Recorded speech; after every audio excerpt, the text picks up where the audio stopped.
Hello everybody, Opie here. Welcome to today's video where we will be talking about Saiyan transformations in the Dragon Ball universe. Now, to be very clear, we are going to be using mainline Saiyan transformations from the actual Dragon Ball series, such as Dragon Ball, Dragon Ball Z, Dragon Ball GT, and Dragon Ball Super, and not non-canon material like Spirit Saiyan, Kaioken Super Saiyan, False Super Saiyan, or whatever the fuck this thing is. So, spoilers ahead for Dragon Ball, Dragon Ball Z, Dragon Ball GT, and Dragon Ball Super, and let's get on with the video.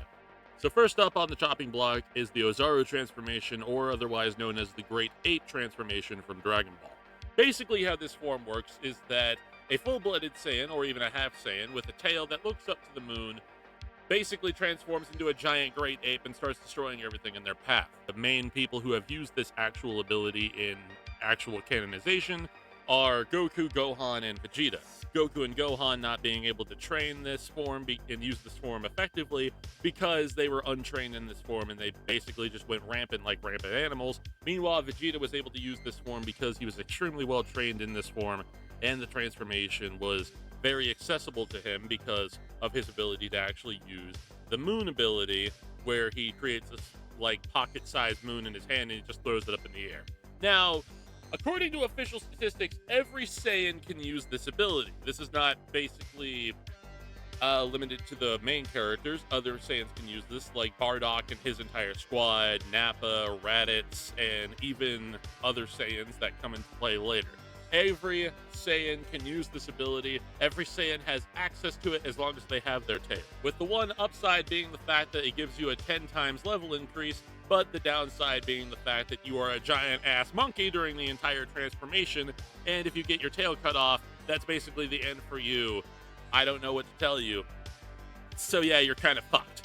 Now next up you got Super Saiyan, and Super Saiyan goes a little crazy. So first of all, Super Saiyan is a power which you get through a transformation for whenever you feel extremely, angry, frustrated, or you're in a life or death situation to where you need to transform or else you're going to freaking die. This power basically provides somebody with a 50 times power boost, and just about every Saiyan alive can use it.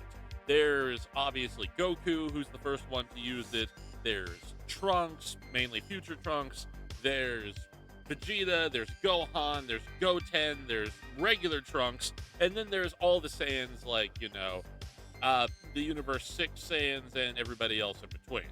Now, the only Saiyan who doesn't have the ability to use this power is Pan, or at least not fucking yet, considering that she's already so powerful that she can fly across the entirety of the Earth while in space. And weirdly enough, with this Super Saiyan transformation, there are different classifications of this Super Saiyan transformation. There's the initial Super Saiyan transformation, which you get right off the bat after transforming, like, Goku, Trunks, Vegeta, and Gohan got.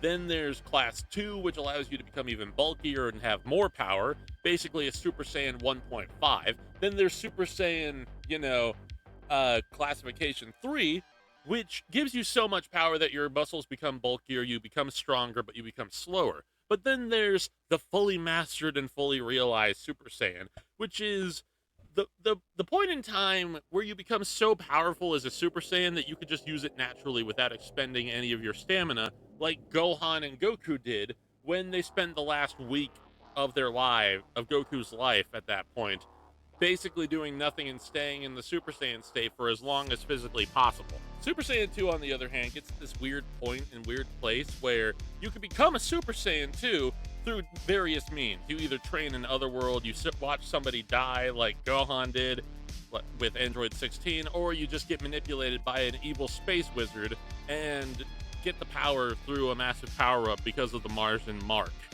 Now, nobody uses Super Saiyan 3 for obvious reasons. It takes away your life force, it drains too much energy, it costs too much stamina, and also it gets rid of your eyebrows. Really, there's been nobody who's actually used Super Saiyan 3 in new continuity of Dragon Ball outside of the time where Goku used it against Beerus and then immediately decided, yeah, that's a terrible fucking idea to use it ever again. The only person who would probably use it was Gotenks, but Gotenks isn't really a factor anymore considering that Trunks and Goten have been thrown to the side like absolute hot steaming garbage. Next up, we get into Dragon Ball Super, and we're talking about Super Saiyan God. Now, the way you obtain this ability is that you have 7 Saiyans, 6 of which pour all of their energy into one Saiyan, and the 7th Saiyan obtains all the energy and obtains the level of Super Saiyan God. This effectively comes after Goku, while on King Kai's planet, gets his absolute shit kicked in by Beerus while being in Super Saiyan 3 transformation, completely negating the use of Super Saiyan 3 and effectively making Super Saiyan God his new base transformation and allowing him to unlock a new transformation immediately after that in the movie Dragon Ball Super Resurrection F. In the movie Resurrection F, we now have the ability of Super Saiyan God Super Saiyan, which allows Goku and Vegeta to tap into the power of Super Saiyan while using their God Ki. This effectively gives them both a new transformation and allows them to absolutely kick Frieza's shit in, which gives them new power, new abilities, new techniques, new everything, and gives them almighty power, which then they use to go through not only the Tournament of Power and the Tournament of Destruction, but all the way through the entirety of Dragon Ball Super up until the point where they achieve their new forms. In the last parts of Dragon Ball Super, Goku and Vegeta finally have some new resolve and they finally decide to finish off Jiren once and for all. Goku unleashes his Kaioken to create the Super Saiyan Blue Kaioken variation, which allows him to stack Kaioken on top of Super Saiyan Blue, giving him much more power than ever before. Meanwhile, Vegeta finally decides that he's not going to lose to anybody anymore, and he finally unlocks his new power, Super Saiyan Blue Evolved, which is a more enhanced variation of Super Saiyan Blue, which finally fits to his royal heritage and allows him to fight at full potential power.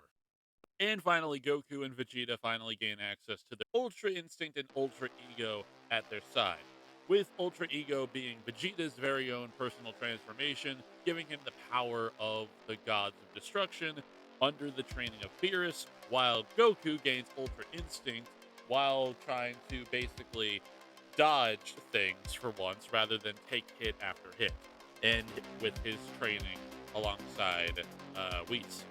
Overall, these are the transformations of Goku and Vegeta respectively, so I hope you guys enjoyed this video. Please leave a comment, a like, and hit that notification bell and that subscribe button to stay tuned in with the rest of my content. Until then, see you later.